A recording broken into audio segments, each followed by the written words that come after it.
introducing and hosting a panel for two of my favorite people. Today, my friends, we bring New Jersey down to Newton. The East Coast comes to Huntsville. In 1994, a black and white movie with a lot of bad language, two stoners and two slackers came out, which changed the lives of millions, changed the trajectory of independent filmmaking, and quite literally changed my life as well. Very crazy. But coming to the stage, my distinct pleasure. Let's get right here, right up front. He made the number 37 part of our daily life. He loves hockey, he loves karaoke, he loves beer, he loves acting, and I think he likes me too. Maybe he even loves me, I don't know. Ladies and gentlemen, please welcome Ryan O'Halloran.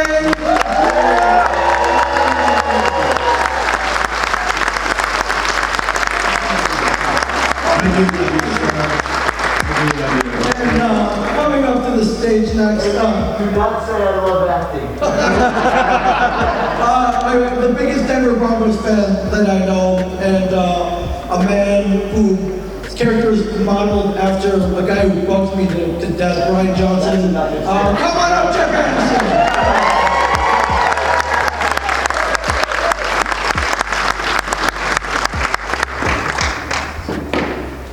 There you go, my friend. Check. Oh, check. Hi. Check. Oh, yeah, you're good. All right, quick heads up. If you're new to Clerks kind of panel, Kevin Smith kind of panel, Jim Hughes kind of panel, we're part of a film that are all rated R. So which means there are subject matters and certain language that will be discussed. If you're with little ones that you don't want a long car ride home talking about what's snowballing. What are they doing to that donkey? This is your fair warning. The exits are the same door you came in. Otherwise, you're in shit fucking luck. That little child over there is gonna learn the first word. We literally have like a 4-month-old up here. It's gonna be like Jamie's fuck, motherfucker. I think we call that Jersey parenting when it comes to kids to the Clerks panel. It doesn't matter. We're in Alabama. It's probably the cousin's mother's same father. They didn't endear yourself to the crowd. I did get applause, though. Don't worry, they're all carpooling back to the one barbecue that they're all living in the same fucking trailer park. Good night, Alabama! I'm never coming back! Can we get some plexiglass? Relax. Jesus Christ, it's not like I'm putting on a drag show in Florida. Relax. Drinking Bud Light? No, I'm not. Blue Moon. You should be. Yeah. Says the guy who's been wearing fucking wigs all day. True story. You look pretty. You did. So, Hank, let's steer this ship right before we have a lawsuit. First of all, thank you guys for coming. So this is how it works. There's a Q&A mic right over there. If you have a question, line up behind it. And we already have an hour before. Well, listen, we have until like whenever, because the floor closes at 6. This room probably doesn't close until like 6:15. We were late because there were photo ops, and for those who came to the photo ops, thank you for waiting. They were running late from the Star Wars, I think, one. So we got here. They actually had a line. Yeah. We got through ours pretty quick. So the 8 people who came to our photo ops, thank you so much. I was informed there's a silent auction at 6, so that's apparently that's what we're being kicked out. Oh, there's a silent auction here at 6? Yeah. Well, it's a silent auction. They don't need to talk. We can keep talking. I think they're calling it a silent Bob auction. Your question. Hi, my name is Jeremy from Nashville. Jeremy from Nashville, everybody. Jeremy. I'm just really glad you guys can hear me. I mean, Shatner had his deep throat in his mouth to talk to him. I was wanting to know, with y'all's characters in Clerks, what is the one thing from each of your characters that you just stick to? Like, that's my personality right now. What was your personality of Randall when you made Clerks? Like, what is of you that is in Randall? Nothing like that, dude. Here's me playing Randall. You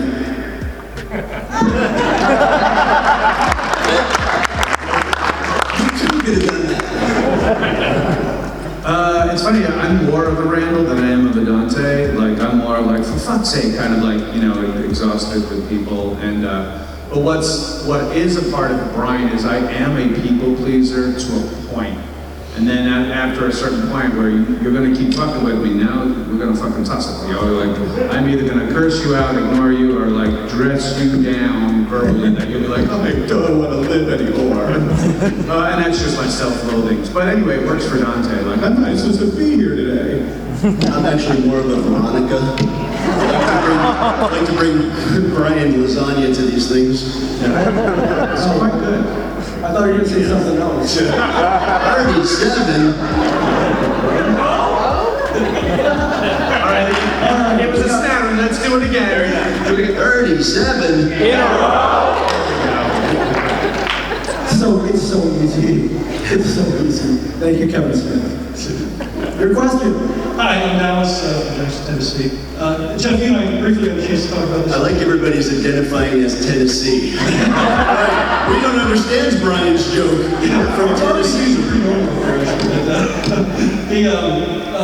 The difference between the corkscrew that got made and the corkscrew that was going to be made many years ago, Right. 30 years ago. From what I've read, I really appreciate that you made the movie that you made, but if you guys would share a little bit of your thoughts from that script and your feelings at the time to the script that we ended up with. You know, when I first read the script, it just didn't feel right. It didn't feel like it belonged to the US universe. It was, I mean, Kevin's talked about it now, so right? We know what it was. It took place, it was a theater shooting. And when I first got the script, the actual, like, I don't know which one it was, maybe the Batman one? The Aurora, Colorado shooting. It was just after that came out, and it just, I did not like to, I didn't want to push that out there. I think it's ugly, and I just didn't want to do it, and it didn't belong. And in hindsight, Kevin has talked about when he's done the road show that he's glad he didn't make that script. The thing with it, even beyond what the story was, it was a completely made-up story. And I think Kevin does his best work when he's writing about himself or something that's going on in his life. So this one felt right because it was part of him, which Clerks is part of him. So like the original script, he said, was completely made up, and it just felt disjointed. But funny enough, so we read that script for a fundraiser for the First Avenue Playhouse. The Playhouse that we all audition in Clerks 3, for new lights and stuff like that. We raised money for them. We are now doing a cruise askew, which a whole bunch of us are going on a cruise that sails out of Miami and goes to the Bahamas. It's like a 4 or 5 day cruise. And you go to cruiseaskew.com. There's a bunch of us going on that. For the first time, there's going to be icebergs in the Caribbean. But one of the events that's happening during those 4 days, there's going to be a lot of podcasts on the ship. There's going to be a lot of bands that we have on board. There's going to be a lot of fun stuff. But one of the things that we're doing is actually doing a live table read of that very dark night kind of script on board the ship. So if you go to cruiseskew.com, I think that we're like 80% sold out. It's a Norwegian cruise line. The ship is the Pearl, a really beautiful ship. It's in February of next year, so you put $100 down now and then pay it off as it goes alongside. Cruise Askew? Yeah, Cruise Was Askew. the one thing. Yeah, it will be. And I'm going to be the Isaac. Did anybody sign up yet? Anybody want another number? Going on the boat? Nice, all Right right. on. We're getting fucking tight for it together. And a dinghy behind it. Fucking Jay's going to be Gilligan. Skipper. I'm more like the professor. More like Ginger. You are. With those wigs, you definitely were. Hi, how you doing? Hi, I'm Alex, long-time listener, first-time caller. Right on. It's interesting to see you guys come back to Clerks after all this time. And we would use the word shocking. And it's such a strong film. It is one of his strongest pieces. And I was just wondering, when you were delivered the script, when you realized that yes, this is happening, how did it feel returning to Randall and Dante? It was cool. That was another thing that I liked about the new script. In the original Clerks 3 script, there was no store. The store was in a storm or something, and we weren't at the store. The entire script was taking place in a movie theater parking lot. So when I read the new script, I was glad to see we were back in the store. I feel like the store is just as big of a character as all of us. So that felt right to me, and being back in that store it's great. Yeah, it was like a time machine. One of our first days at the store, shooting in the store, because we shot a lot of exteriors and anything that didn't have to happen in the store first, like the first week or so. And then Kevin, this time, rented the whole store for a solid 2 weeks, where they literally, crew built a quicker stop, or a mini quicker stop in the back door area, like loading dock area of the quick stop, because that town needs their fucking cigarettes. The one thing they couldn't shut off, which was a state mandate, is they could not stop selling lottery tickets, so they had to have the lottery machine back there, and a few other like knickknacks they would normally stop there for. So the quicker stop that we weren't filming was in the back while we were filming. It was very, very funny. But being in that store, it has not changed at all. If anybody's ever visited the store, it's pretty much the same since 1993 when we first filmed the first film. The only thing that changed was the wall that was all the porno mags. Ever since the internet, there's no need for porno mags. Now it's all e-cigarette and fucking bongs and vape, vape juice and all that other stuff. Yeah, half head shop. Yeah, it's like pretty much a half head shop. But the rest of it is all pretty much the same. It was weird. We had a scene where, oddly enough, we're behind the counter, and I said, Randall's always reading something. I said, can I get a newspaper? There was no newspaper in the store. Like reading a flyer. Doesn't feel right. I think he had like the Auto Trader or something like that. Thank you. Hey, what was it like making out with Rosario Dawson? What was it like making out with Rosario Dawson, now a Jedi Knight? Hang on a second, let me just soak that in for a minute.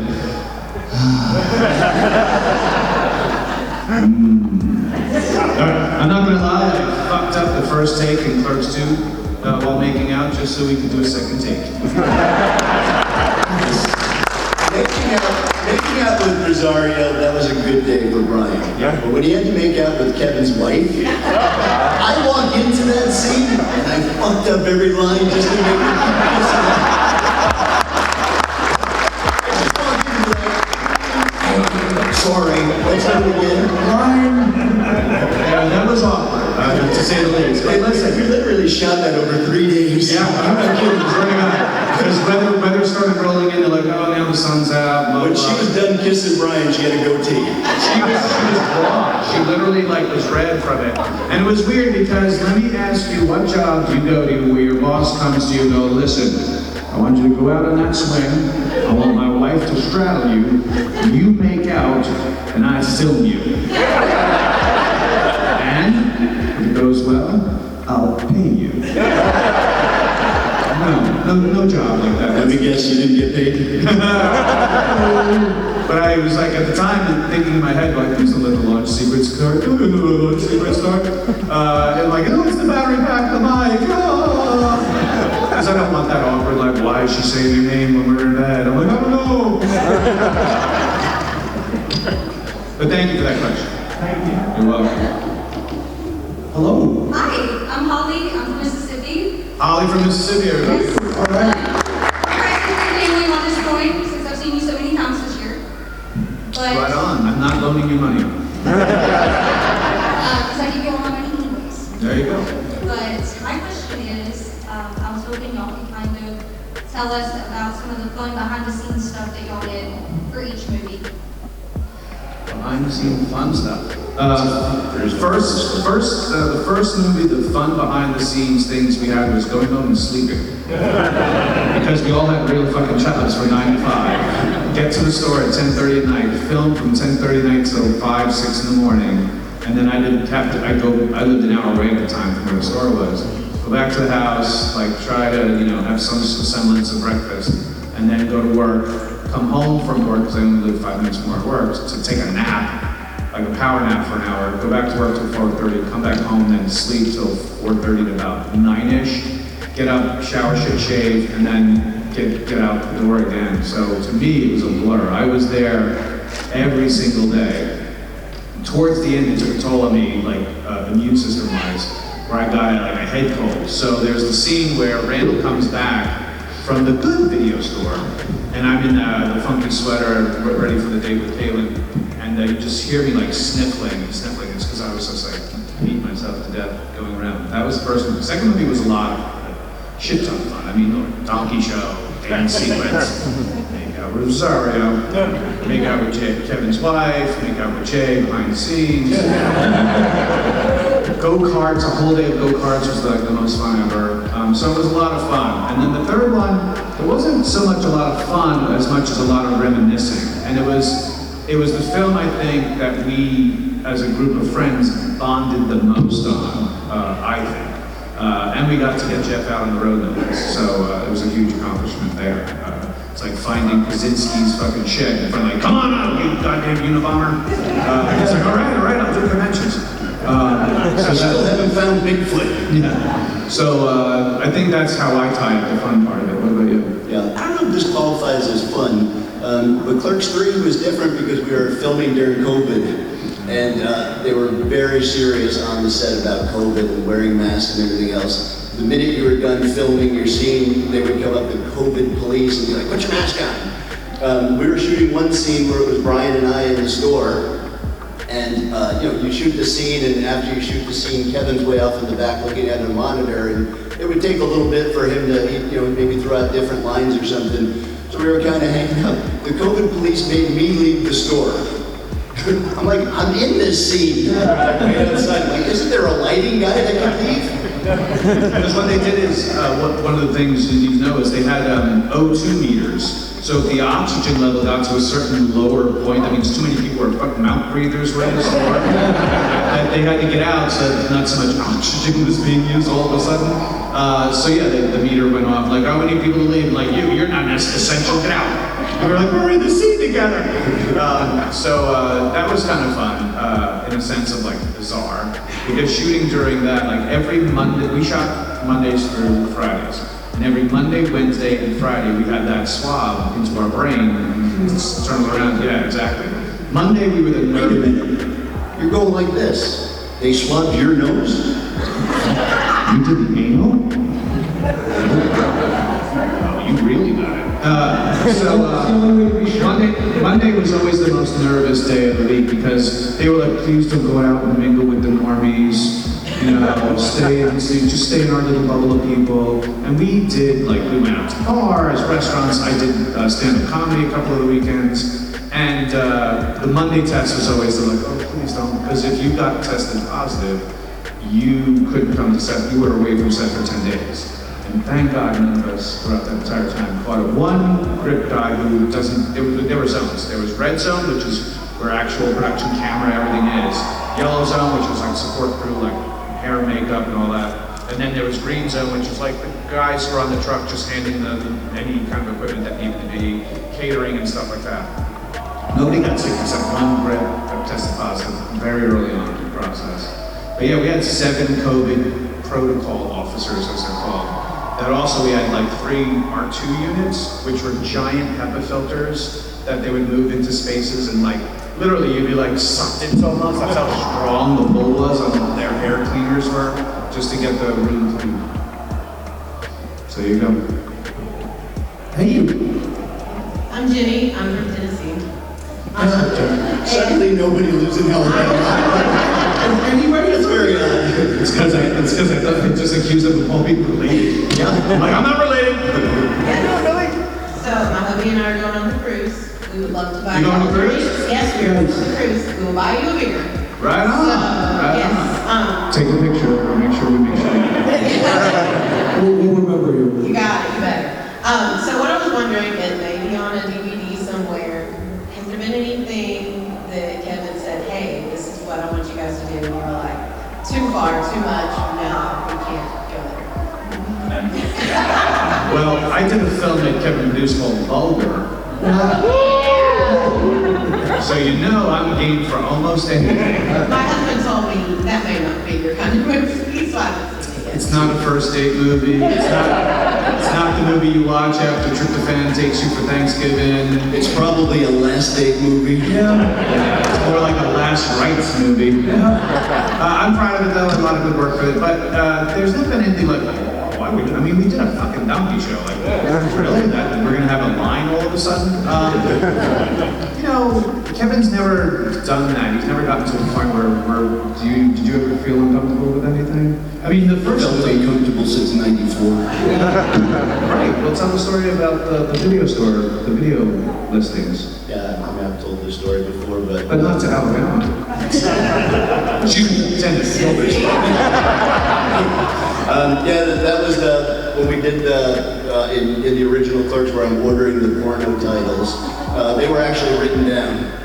And in Clerks, we could only do 1 or 2 takes. We just had enough film to do 1 or 2 takes. If you went over 2 takes, Kevin would madly start sweating, and it wasn't good. So when I had to do those video things, I was like, oh, Kevin, at some point my mom's gonna have to see this, just wondering what I've been up to. I was like, do we really have to go through all these video titles? He's like, all right, you're right. I give him back the piece of paper, and we're getting ready to film, we're getting all set, and are we ready to go? Yes, we're ready to go. He hands me the paper, and he added 5 titles. And I just got it, and was like, and just read through it. I went with my mom to the screening, and right before that scene, I'm like, I gotta go to the restroom. Oddly enough, when I came back, she was gone. Thank you guys. Thank you. I'm James, I'm a resident of Alabama. Represent. So I'm from St. Louis, though. My 6-year-old back there, she's from Huntsville. So she's I like that. He started strong. He's like, I'm from Alabama. Yeah, I mean, originally from St. Louis. I'm almost a resident longer than I was in St. Louis, so There you go. Alabama, good job. So I kind of want to ask both y'all a question, but it might go for both. So, Fire away. Ryan, in Madness in the Method, Oh, right on. what was your favorite person or part about that movie or film? So Madness in the Method, for those who don't know, is a film that Jason Mewes directed. Amazing. It's the last film, actually, that Stan Lee appears in, that he made. So many cameos. It's a really metaverse kind of movie where Jason Mewes, as Jason Mewes, is getting discouraged about acting because he keeps being typecast as a stoner dude. So he wants to expand his acting technique, and he's lamenting to Kevin, and Kevin's like, oh, you need to talk to Matt Damon. He's like, what? There's a thing called method acting, and there's this book, and Matt swears by it, you need to go find this book.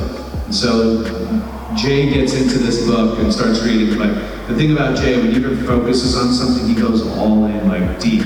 Like, have you ever seen him when he was all into Legos? He went deep into Legos. When he's on Fortnite and Twitch, he's deep into it. So anyways, Murder, She Wrote days. yeah, but when he was watching Murder, She Wrote. he literally binged the entire many seasons of that one year.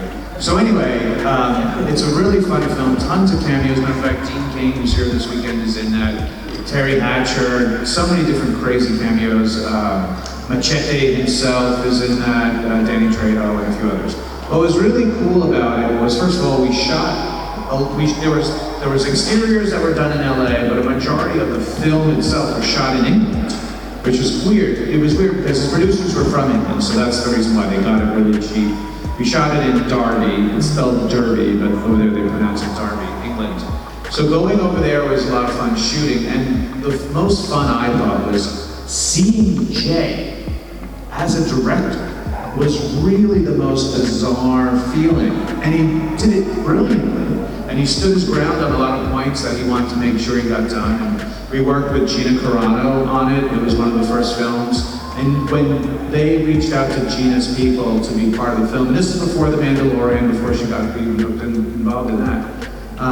Gina's people were like, oh, no, you don't want to do this. No, it's a low budget. And she said, no, I'm a huge fan of Jay and Silent Bob stuff. So she did it because she's a big fan of the USD stuff.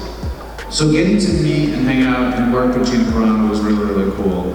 but also just seeing Jay, who I've known since he was 17, working on the original Clerks and having his ups and downs with addiction issues, being a part of him and literally picking him up from rehabs and stuff like that, to see him to this point where here he was in control of this pretty fairly decent-sized budgeted film in a foreign country and able to direct some really fantastic actors and get that really, I thought, an amazing film out of it. You can see it for free. If you go to my one of my social media sites, I have my link tree. If you click on my link tree, if you scroll down, there is a link to see the movie for free.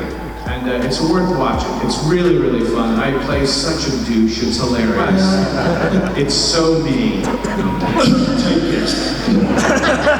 it's a fun time. Danny Trejo, tons of Danny Trejo is fucking hilarious in it, actually. And a few other people are in it. So definitely, the best thing about doing that was seeing Jay be a director. It was awesome. And Jeff, if you haven't seen the movie, if you have seen the movie, what would be your favorite part or person in the movie? Kind of put your hot seat on that. But if you haven't seen that movie, are you a paid man fan?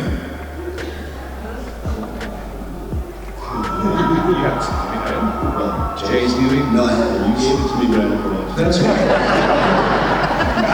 You hold grudges. I still haven't seen Dogma. No. So, but with the Peyton Manning question, are you a Peyton Manning fan? I am a Peyton Manning fan. There you go. All right, thank you. All right. Brian gave me the answer. Hot chili pepper pants you have? Pepper pants and a hot dog shirt, man. Wow. Actually, I showed him I'm wearing pizza underwear. So you are definitely Alabama, right? I can't confirm he did show me his underwear, so. I love everything in the newest universe. Oh yes, I am from Huntsville, but I did move to Tennessee.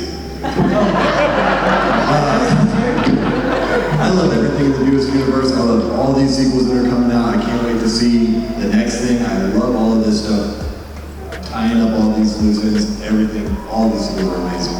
My question is there a major difference between being directed by sober Kevin Smith and pothead Kevin Smith? And do you have a preference on either one?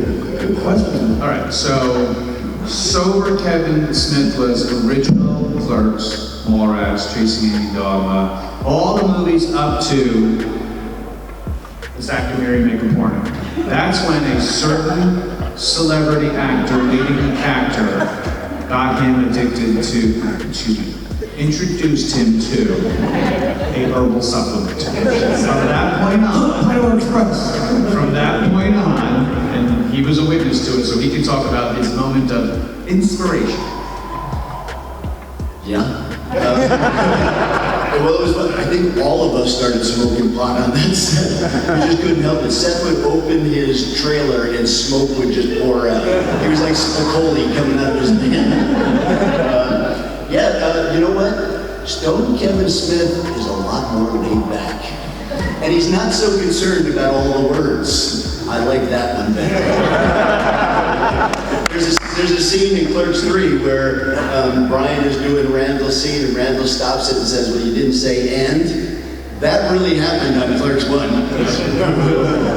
Brian left out the word and we had to redo the scene. But yet, we redid the scene, but in the take, and you see the original Clerks, it is the bad version that he used in the take. And it is, yeah, he was very much, and as he should be, because he's the writer, he was pretty much a word Nazi about his writing, and he should be. But as he's gotten older, he's trusted the actors he's worked with, and then especially us, we've played these characters in numerous iterations. Either we show up in Chainsaw and Bob Strike Back, or we show up in the animated series. By the time we got to Clerks 3, like there's like 85% is what's on the paper, and then 15% he let us play with. And even our first week when we first got together for like a table read and getting rehearsals, so to speak, we played with different things. And Jeff will testify to this, that it was a lot of fun that Kevin just would sit at the head of a dining room table of this Airbnb house that they were renting in New Jersey.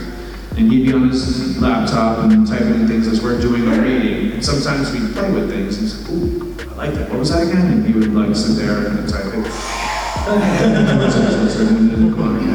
It was fun. This time around was the most collaborative effort of all of us on it, so I'm glad we were able to do it. But I think the first read that we did of the Clerks 3 script, the first read through was like, can we do this? Nope.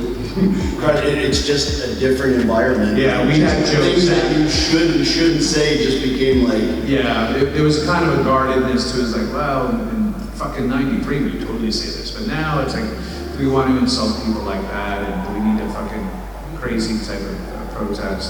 And they're like, okay, let's do it. Thank you. Hello. Hi, I'm Liz. I'm born and raised in Elementor. All right. So my one question would be, out of all the movies that you've been in within this universe, is there one scene that you shot that got left on the cutting room floor that you wish would have been put in the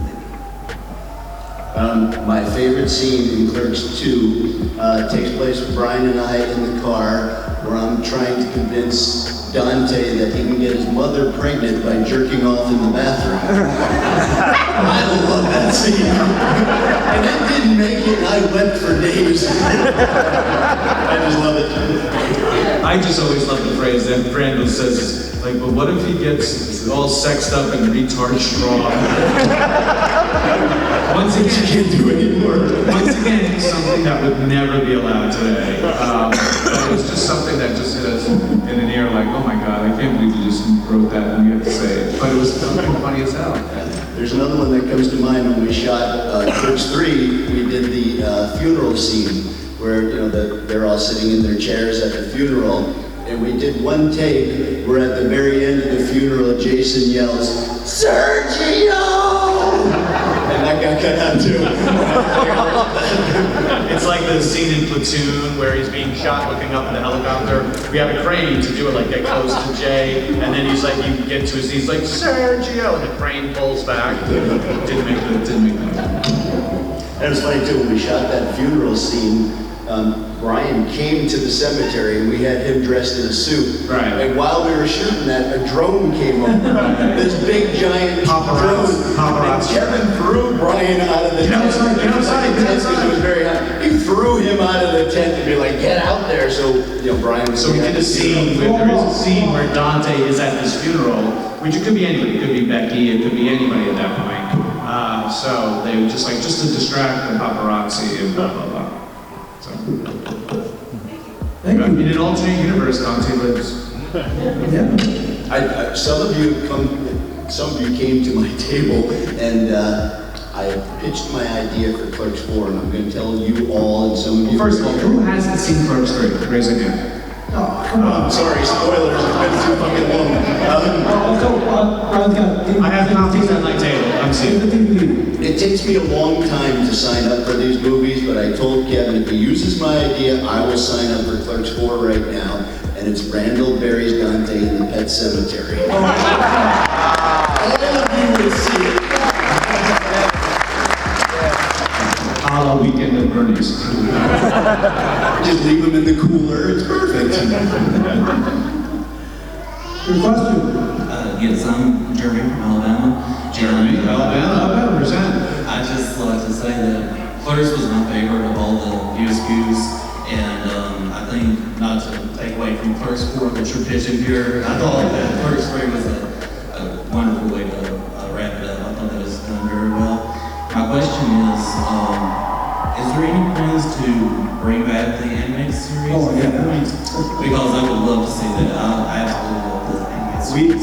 We as the voice actors would love to come back to that. It was the most fun and the easiest work we've ever done when it comes to Clerks stuff. Like literally, like, I want to do an episode in our underwear. Like that was his suggestion all the time. And we had we recorded the 6 episodes, and Kevin wrote, and Kevin and Dave Mandel and the writing team that we had, which were awesome. They had 12 more episodes ready to go if ABC was not idiots at the time and pulled the trigger. But if Kevin wanted to do another animated series, Kevin's people, before we shot the Clerks 3, reached out to Disney, because Disney owns the original animation style, the storyline kind of thing, those certain characters and stuff like that. If we wanted to do the exact same thing and start it up again, when Justin Roiland got his Solar Opposites on Hulu, and a bunch of like, oh shit, you're doing this kind of animation on Hulu? Yo. And so Kevin had his agent talk to them, which he was talking to Hulu anyway about other things. About, hey, you guys own a property already. You have all the pre-production artwork, all that stuff involved in your Disney labs. They're ready to go. All the talent is ready to go. Let's do it. Let's start it. And Hulu at the time, this is before Justin ran into some issues, was like, nah, we good. And this is before Clerk Street came. So I don't know if they've readdressed the issue with Hulu again, but Kevin at any time could do an animated Clerks. Just not that art style, just not certain characters like Leonardo, and a few others, like Mr. Plug. But things like that can be done in a style like Rick and Morty or whatever. And he even said to the Hulu people, like, Justin could be the executive producer of this, so it falls under his contract as one of the projects he's executive producing on. So we are ready to go. It's a matter of getting an outlet who goes, we're going to take a risk on these old fucks again. Right. Because that's one of the things that the Super Groovy cartoon movie. Well, that was Jay and his wife took that. Kevin's like, here, take this comic that we did about Bumpman and Chronic and make it into a Super Groovy movie. And we found some really great Stark. I forget his first name, but the artist Steven Stark did all the artwork for that. So, like, we can go to Steven again and be like, yo, let's do it that style. It's up to Kevin. At this point, it's up to Kevin where he wants to go with it. Like, honestly, wasn't really a big fan of the cartoon style of Super Groovy. Right. I really like the whole blockish kind of look of the whole cartoon and everything, but hopefully, We'll see, unless one of us kicks the bucket, we'll see what happens. It's always a possibility, we'll see what happens. But thank you, man. How's it going? I'm Jeff, you know me as Geoff. Jeff with a G. I'm from Huntsville, but I'm from the hellscape that's Northern Virginia. Northern Virginia. I've seen most fans when they interact with you are pretty chill, cool.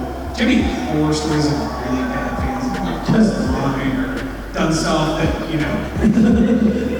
I have a lot of horror stories. How much time do we have? And fan experiences. I don't know if this qualifies. I never acted before in my life. One of the first scenes we did was Marilyn and I in the video store, where I break the news to her that he loves Caitlin. And having never been in a movie before, I was sitting at the counter here, and Scott, the producer, was down here with the sound thing. And I was nervous when I was doing it, so I was delivering my lines, but I was going like this on the table because I was nervous. And after the take, Scott was like, "What the fuck is that noise?" And they're looking all over the place, and I was just like, So we started again, and I was like, I think it was Jay way in the back, was like, "That motherfucker's knocking!" That was my first scene. That was a horror story. Mine was just a weird story. So Kevin, every once in a while, back in the 90s, would hold a film festival in Red Bank called the Vulgar-thon, where he would show, he had made like 7 movies by that point. He would show some of his movies, some movies he produced, like Vulgar, Drawing Flies, things like that. And there'd be a weekend where fans would come in and see these movies, and we'd have signings and stuff like that. And we'd be in the lobby of the movie theater to sign things for people. And there was a dude who was like, "Hey man," I'm like, "Hey, big fan. I was wondering if you could sign stuff." And they're like, "Sure." This guy's hat. I'm waiting for someone to give me their VHS or whatever. And this dude pulls out, pardon for the kids, pulls out this 2-foot black dildo. Where did he pull it up from? So I sign, I'm like, what the? So I have the Sharpie, a silver Sharpie, and I'm like, no, you hold it. I'm like fucking Bob Ross, I'm just at a distance, just signing that shit in his happy little fucking clouds. And then like, take a photo where I'm just like, Years go by. I'm in Philadelphia, I'm working on this film called Miss December. And it's about a guy who kills a woman a month and takes photos of it for a very twisted, sick kind of calendar. And the police in Philadelphia are having a hard time trying to catch him. And he taunts them by putting an ad in the classifieds as the description of a woman who's going to kill next.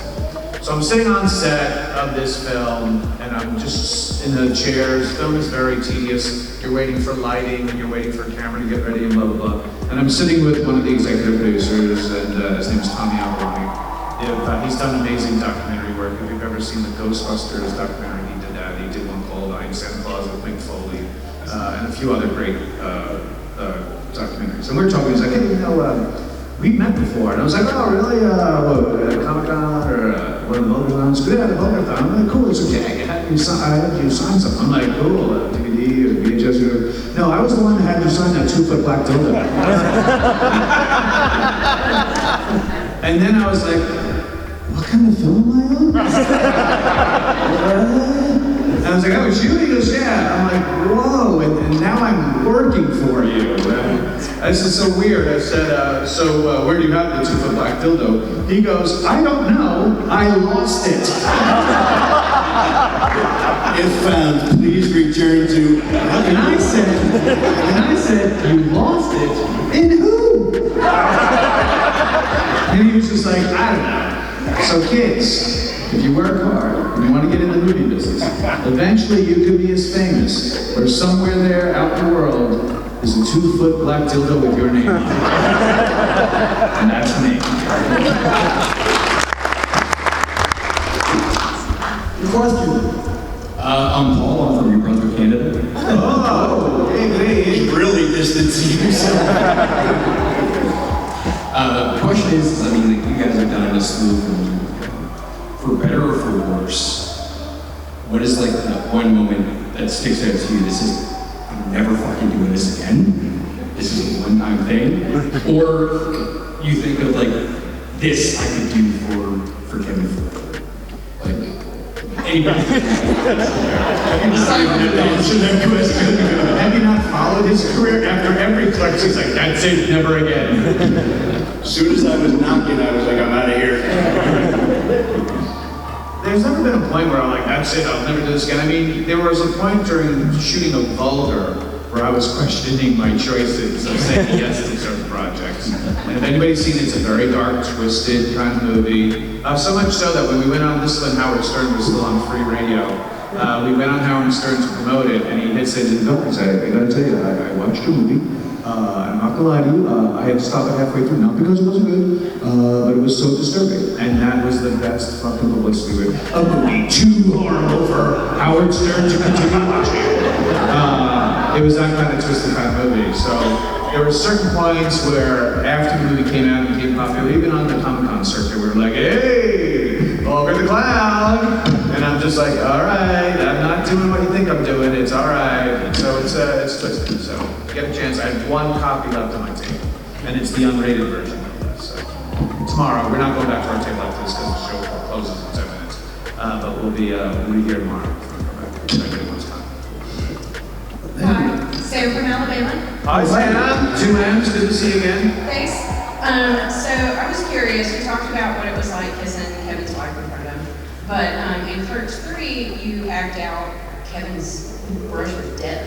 And so I was wondering what it was like doing table reads where you're like, wait, we're doing what in this movie? And like acting out his near brush with death in front of him. Like, what was that like on set? Yeah, you know, when we did our first table read, we were at a house in New Jersey that Kevin had rented, and we all came in and did the table read. That was the first time I'd seen you guys in quite a while. Like Trevor, I hadn't seen in years. And the first read through that we did, you know, we read through the script and everything was fine. Brian did his scene where he's drunk and he starts yelling at him, and he did it in the read just as well as he did it on film. And it was like, all of us just were like, holy cow, he knows his lines. But he did it really well. It was, we knew the movie was going to be all right, just based on him. It was kind of funny, like literally, like we're getting to that part of the script, and obviously there's not much more dialogue after that big rant. So we're about a page away, and I worked on this script before we even got together for quite a while. I knew it was going to be kind of my last hurrah kind of thing, so I put in the real work that I should have done all these years later. So I finally fucking bucked up, and so I closed the script, and it's, you know, it's literally solidly a 2-page rant. And And so then I get into it, and Kevin is, you know, like I said earlier, he's like on his laptop, and then he saw me close the thing, and he was like, we're into something now. And I did the scene, and it ended, like literally as soon as I say my last lines, he turns to Kevin, he's like, we don't have to do that now, do we? Like be off the book, so to speak. And so it was an interesting kind of start to the whole process, and I gave it my all, and I hope it worked out. And so far, people have been loving it. I mean, I keep getting cursed out at my table, like, you fucker, you made me cry. And I was like, ha ha, pussy.